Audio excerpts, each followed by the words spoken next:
21st Precinct, Sergeant Burns. A stick-up? Well, where? East what? Do both of them have guns? Where is this, in the liquor store? All right, I'll send the officers right over.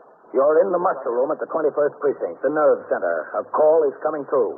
You will follow the action taken pursuant to that call from this minute until the final report is written in the 124 room at the 21st Precinct. Hello, CB. Sergeant Burns at the 21st. At the liquor store, 192 East 77th. There's a robbery in progress. That's right, a robbery in progress. 2 armed men. Okay.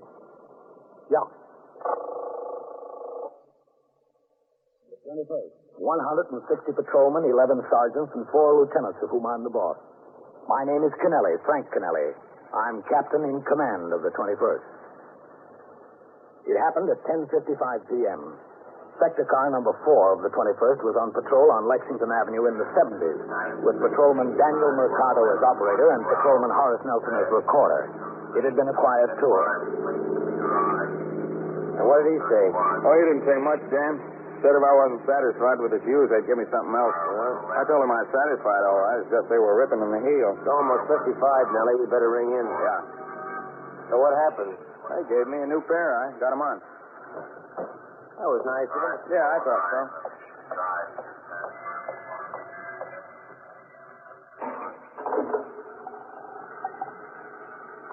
Precinct, Sergeant Collins. Solomon Nelson, Sector Car 4, Box 11. Okay.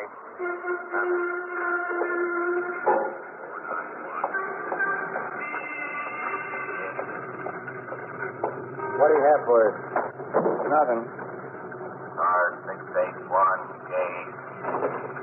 Car 681 at Lexington and 73rd. Okay? At 192 East 77th Street, the liquor store, signal 30. Hold up in progress. 10-4. Hold the siren, Dan. Maybe we can jump them. Yeah. Stick your hand out, Nellie. Okay. You want to take the corner? Go ahead. Street's pretty clear. Hit it. Move over, taxi. Down to the corner. Hold tight, Nellie. There they are. Go on. Come on. Hold up. Hold up there. There's 2 of them, Nellie. Let's get him. They're splitting up. Hold up. He's going in the building. You get him. I'll keep after the other one. Okay. Hold up there. I'll see you, Nellie.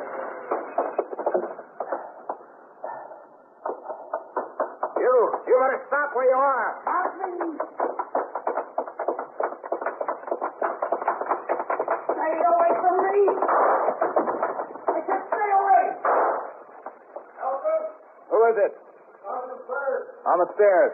Come on. Stay against the wall. Keep away, I said. Watch it, Sergeant. All right. I'm okay. The next landing. Been close enough to get a shot at him? Sergeant, I haven't even been close enough to see him. Cover me and I'll try it. There he goes, upstairs. To the roof. Go ahead. Hold up, mister. There he is. Watch it.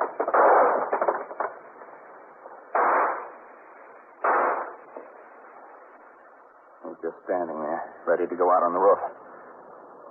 Come on down here. What's in it for me? Come on down. We'll talk about it. Mercado chased his buddy down the street. I know. I sent Corley after him. How about it, mister? There he goes. Watch yourself. Hold up, you. Okay, Nellie? I'm okay. He went out on the roof. Good. Wait for me, huh? Wait. Stay away.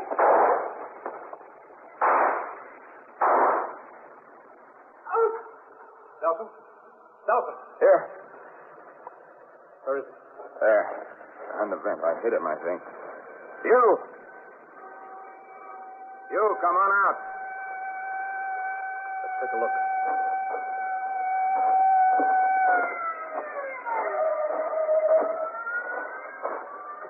Watch it. He's laid out. Are you through, boy? I'm through, yeah. Throw that gun out here.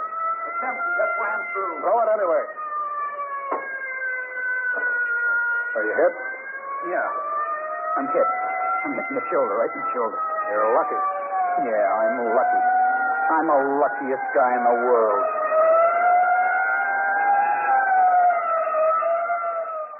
While the apprehension of this hold-up man occurred, I, as ranking officer on duty in the 6th Division, was at the emergency ward at Metropolitan Hospital interviewing the patrolman who had been injured in the 17th. Lieutenant Snyder, the desk officer at the 21st, reached me on the telephone at the hospital to inform me of the occurrence and the shooting. He reported that detectives of the 21st Squad under the command of Lieutenant Matt King were on the job, that the second hold-up man had run to 3rd Avenue and escaped, and that the ambulance was en route to Metropolitan Hospital with the wounded suspect. I walked outside the emergency room door to await the ambulance. As I heard it approach, a car pulled up to the door. It was Lieutenant King.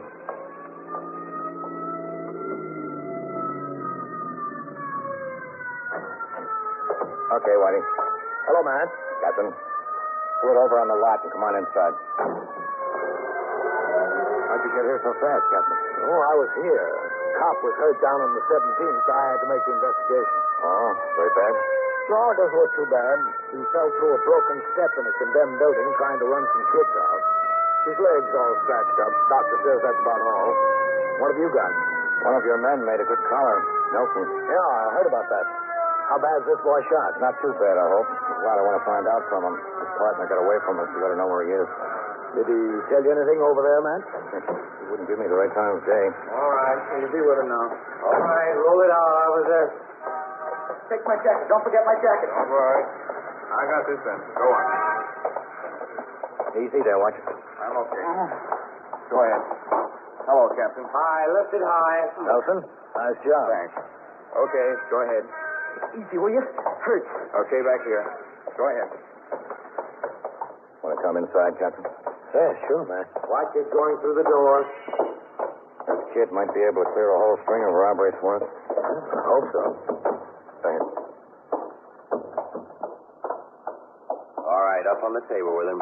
Watch it now. Take it easy, will you? That's it. Up with him? Hey, for crying out loud. Oh, brother, oh, brother. All right, I'll lay back there. Doctor, Yes, Lieutenant. I see you for a minute. You fellas sure are keeping up stepping tonight. You know Captain Kennelly. Oh, yes, sure. How are you, Doctor? Can I talk to him while you examine him? Well, I don't see why not. His buddy got away from us. We'd like to be there waiting when he likes. All right, you won't bother me. All right, son, let's have a look. Just take it easy now, will you? It's killing me. You're lucky it didn't. Everybody says I'm so lucky. Roll over on your side there. Give him a hand, please, will you, officer? Oh, yeah, sure. Come on. Easy, will you? Oh, That's good. Who was with you, Arthur? who was with me where? Hey, what are you going to do with the scissors? You're not going to cut the shirt. How are we going to get it off? Well, you don't have to cut it. No good. It's got a hole in it full of blood. $6. $6 down the drain. Who got my jacket? First, my jacket. I've got it. Is there a bullet hole in that, too? Yep. Lousy shame. That's all I can say. We want you to say a lot more than that, Arthur. Look, I'm busy now. Oh, take it easy, Doc. What are you doing? Lie still. Who is he, Arthur? No, you're wasting your time. I got lots of it. Maybe you have, but I haven't. Now, listen to me, boy. You're in a big jam. You tried to hike the liquor store, and you took a couple of shots at a policeman. You got stung yourself for your trouble. You're through being a wise guy. You're through for a long time being a wise guy. This is going to sting. Hold still. How? Take it easy. What, are you trying to kill me? I'm trying to cure you. Why? I don't know. Who is he, Arthur? Hey, Doc, cut it out. If you don't help us, it might take a little longer, but we'll get him anyway. What good is it doing you, him walking around and you here? Let me alone. I don't know anything. Listen, boy, we've got the cards out of your pocket. We know your name and where you live. We'll find out who your friends are. We'll go around and talk to every one of them. We'll find the guy. Don't worry about that. All we're asking you to do is save us a little time. What are you to me? I should save you time. I don't care anything about saving you time. You put a bullet through me and you want me to save you time. All right, hold still. How? Cut it out. All right, we're through for a while, Captain Lieutenant. What's it look like, Doctor? Well, it's in there pretty deep, but I don't think he's in too bad shape. It's going to be a while before there's any help to you, Matt. I better send upstairs some pictures and get the resident surgeon in here. He's going to have to do some deep cutting. Hey, Doc, come here. Why are you leaving me alone? Lay back there. Sure wants service, doesn't he? Excuse me. Sure. All right, what's the trouble? Kill him. Well, he's not going to be much help. Looks like we're going to have a busy time with him, Captain. Yeah, but you'd be a lot busier, Matt, if he were running around loose. You are You're listening to 21st Precinct, a factual account of the way police work in the world's largest city. Now back to 21st Precinct and Captain Frank Kennelly. Lieutenant King and detectives under his command continued to question the suspect until he was taken upstairs to the operating room. I returned to the 17th Precinct to enter the report of my investigation concerning the injured police officer and the blotter. It wasn't until after 1 a.m. that I got back to the 21st. There I saw Lieutenant King. He told me that Arthur Rollins had not given him any further information before he underwent surgery for the removal of the bullet, and that he was still under anesthesia being guarded by a patrolman detailed from the 21st. By then, the case had taken a new turn. Another holdup had occurred in the 28th Precinct on the Upper West Side of Manhattan. One man. He had entered a bar and grill and stuck up the bartender and two customers. One of the customers put up a fight. He was shot and killed. The killer was described as about the same age, weight, and height, and as wearing the same kind of clothing as the man who escaped in the 21st. It appeared to be the same man. By 8 a.m., when I signed the blotter and left the precinct to go off duty for 24 hours, detectives had still not been able to talk to Arthur Rollins. It was later in the morning before his condition permitted an interview. I wouldn't press him too hard yet, Lieutenant. He's not completely out of it. All right, Doctor. You want to stand by while I talk to him? No, that's all right. Well, good luck. Thanks. Yes, sir? I'm Lieutenant King. Yes, sir, I know. Patrolman Mercado, Lieutenant. How's he doing? How do you think I'm doing? He's doing all right. Doctor says it's all right for me to talk to him. Yes, sir. Make an entry in your memorandum book that I talked to him, and I'll sign it. Okay, Lieutenant. Well, how you doing, Arthur? How do you think? You're in a lot of trouble, you know that. Yeah, I know it. Who was that with you? Who was it? Look, you're wasting your time. I've got plenty of it to waste, Arthur. Your partner, whoever he was, decided that one close call wasn't enough for him last night. Went up to the 25th, held up a bar, and killed a customer. The man had wanted for murder. Now, who was he? I don't know. Some guy I just met. Now, listen to me, Arthur. We want a little help from you. There's a lot more involved now than just another stick-up. There's a homicide involved. You know who the guy is. There'll be a lot of people here to talk to you today. There'll be homicide detectives and detectives from the 25th and somebody from the DA's office.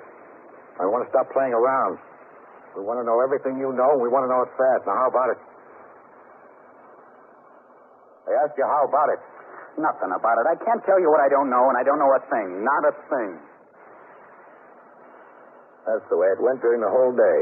Detectives from the various commands involved talked to Arthur for as long as the medical authorities would permit. They got no help. In the meantime, other detectives attempted to trace him out through his present address, his friends, and the people he did business with. All of these knew little more about him than he had already revealed. By the following morning, the investigation had moved forward hardly an inch. At 7:30 a.m., I walked into the muster room where Lieutenant Snyder was desk officer and Sergeant Burns was on telephone switchboard duty. Morning, Captain. Sergeant? I have a few messages for you. All right, I'll get them as soon as I sign the blotter. Yes, sir. 21st Precinct, Sergeant Burns. Patrolman Mercado, box 26. Listen, Connor is taking a prisoner to court. You put out his school stanchions before you're relieved, okay? Yes, sir. All right. You got those messages, Sergeant? Yes, sir. Oh, thanks. And that young woman is waiting to see you, Captain. Who is she, do you know? Yes, sir. She says her name is Mrs. Rollins. Mrs. Ellie Rollins. She any relation to that Arthur Rollins over in Metropolitan? I didn't ask her, Captain. Is he still there? Yes, sir. Why haven't they moved into Bellevue? We can't spare a man off of every platoon to guard him. Lieutenant Snyder spoke to the doctor during the night, Captain. He can't be moved yet. All right. Let me know when they're ready to turn out. Yes, sir.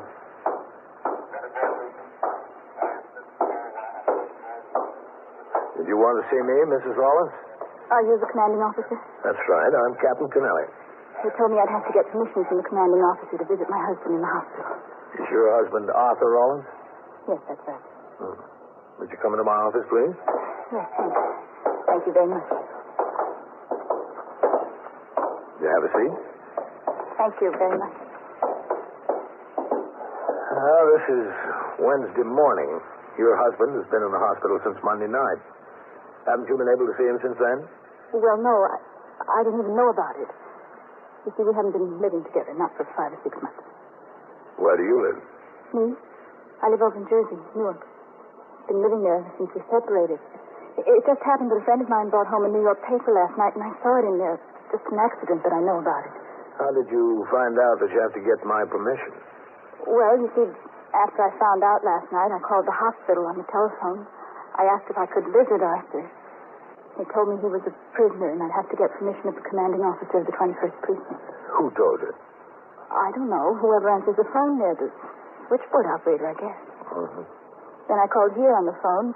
They told me you wouldn't be into work till 8 o'clock this morning. I couldn't see any use coming until now. I see. Is he in very bad trouble? I mean, is it serious? It's robbery, assault, and violation of the gun law. Oh. Serious enough. Don't understand how he could do anything like that. He's not bad. He really isn't. He's all right. Badly? You didn't think so. You broke up with him. That was over something else altogether. Wasn't his fault. I guess it was just as much mine. Could I get permission to see him? That's what the rules say, isn't it? You can give me permission.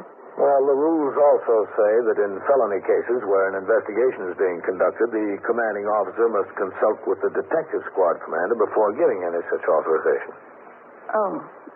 Have any detectives talked to you about Arthur? No. I wouldn't know anything about what he was supposed to have done. I haven't seen him in months, but I didn't even know where I was. Well, then why do you want to see him now? Well, after all, I'm his wife. All right, Miss Rollins. You just wait here. I'll go talk to Lieutenant King about it. Who's Lieutenant King? He's in charge of detectives in the 21st Squad. Oh. Why did there have to be so many people involved? Just so many people. You'll have to take that up with Arthur. Maybe he's got the answer. I'll be back in a few minutes.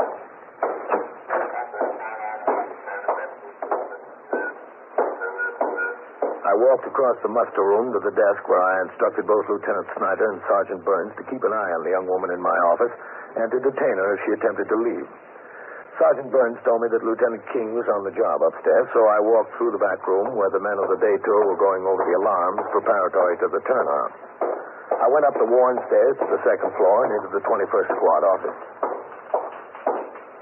Matt? Hello, Captain. All right, Whitey, go check it out. You too, Fox. Okay, Lieutenant.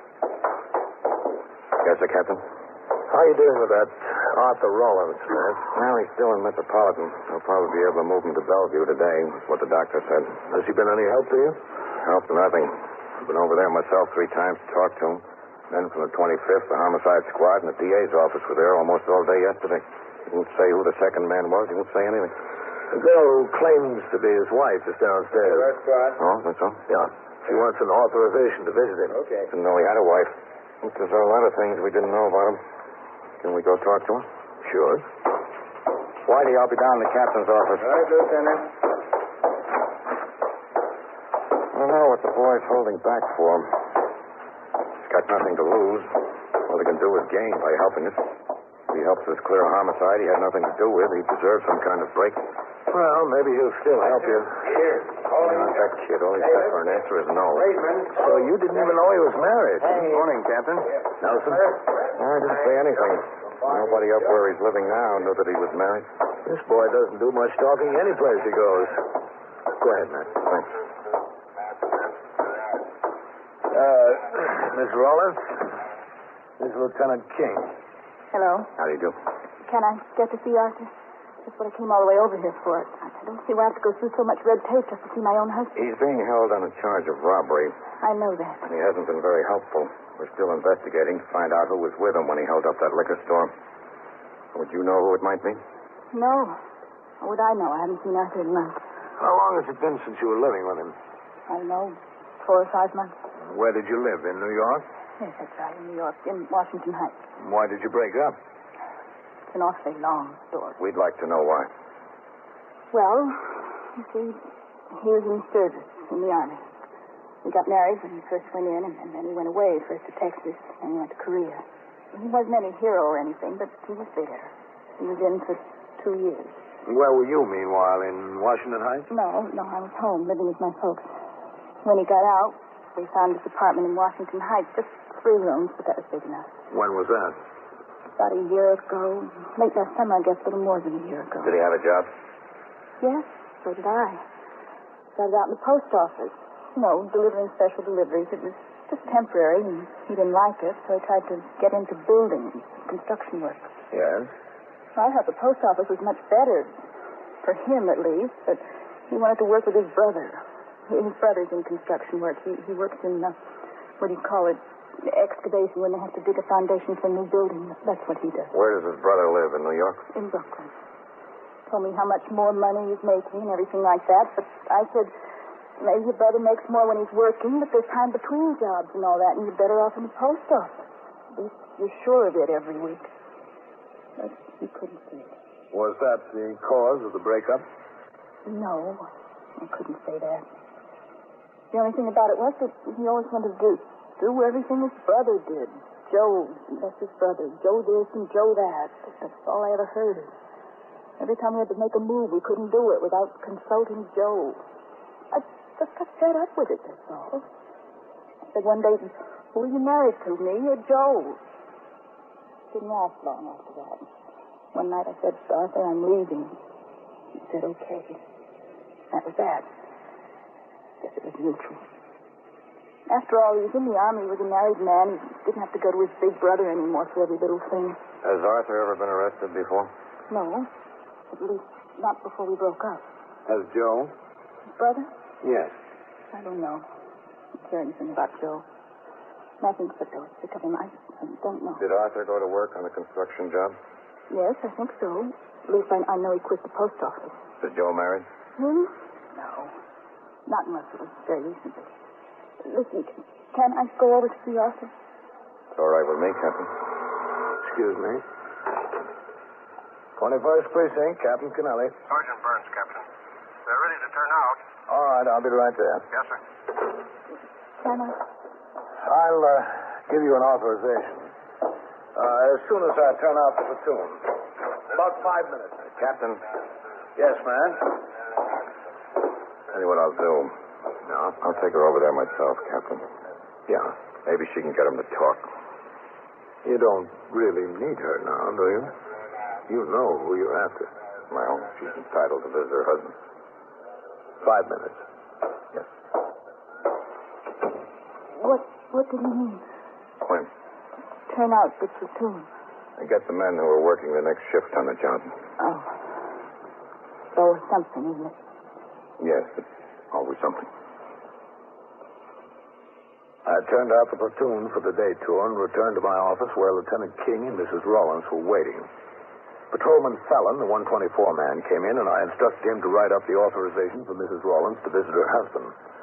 In the company of myself, Lieutenant King, and Detective Whitey Howard of the 21st Squad, she went to Metropolitan Hospital. As there's no prison ward at Metropolitan, a patrolman from the 21st had been assigned to guard Arthur Rollins. As we walked down the long corridor, I could see through the open door of the room he occupied. Patrolman Nelson was inside, sitting in a chair beside the bed. Down at the end. There's his doctor. All right. Is he good? The doctor, I mean? Very good. Doctor? Hello, Captain, Lieutenant. Doctor? Well, how's the patient? In pretty good condition. This is Mrs. Rollins. Oh, yes. How do you do? Hello. Doctor, how soon do you think he can be moved to Bellevue? I've got 3 men tied up here on guard duty. I'd like to get him back on the job. Perhaps this afternoon. Oh, good. Doctor, there won't be anything permanent. Damage to him, I mean. Well, Excuse me, I want to talk to the officer on guard duty. oh, go right in, Captain. Thank you. It'd be too bad if there was. He's always been so helpful.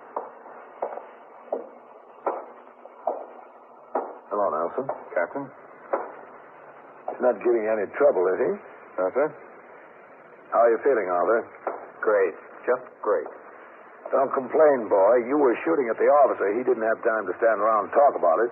Captain, while you're here, can I be excused on a personal? Yes, sure, Nelson. Go ahead. Yes, sir. Thank you very much.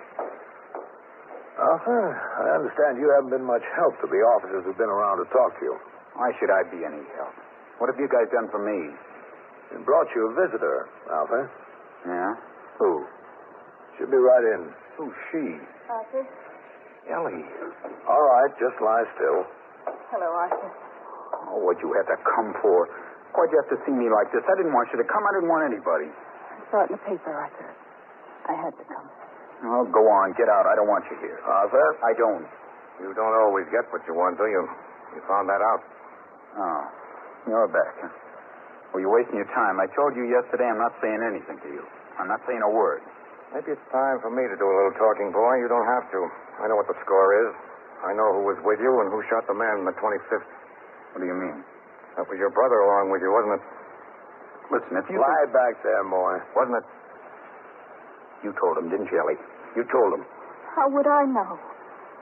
I didn't tell them anything, Arthur. She didn't have to, boy. Yeah, it was Joe. Arthur, you're crazy. You're just plain crazy. Oh, you're not telling me anything. I know it. Where is Joe? Look, you know who it was. Isn't that enough for you? We have to get him, and it'll be enough. How'd he talk you into this, Arthur? That wasn't hard. I was broke, so was he. A fine way to cure being broke. I don't know. We didn't work in 6 weeks. The trucks were pulled out on strike, so there wasn't any work. We were just sitting around and talking. He said it like a joke. You know, we ought to stick up someplace. First thing you know, we were getting serious about it. We had a couple of places picked out. He had one gun. We borrowed another one from a friend of his. That was it. Arthur, I'm ashamed of you. Oh, look, baby, don't rub it in. Where is he now? You'll have to find that out for yourself. We will. You can count on it. Now, I didn't say anything about him. I kept my mouth shut. You remember that. I didn't say a word about him. Talking about him wouldn't have been so bad, Arthur. You made your mistake listening to him.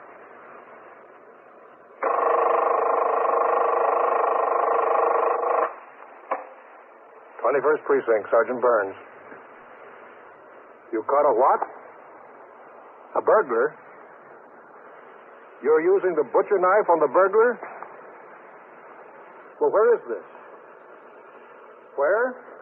And so it goes, around the clock, through the week, every day, every year. A police precinct in the city of New York is a flesh and blood merry-go-round. Anyone can catch the brass ring, or the brass ring can catch anyone.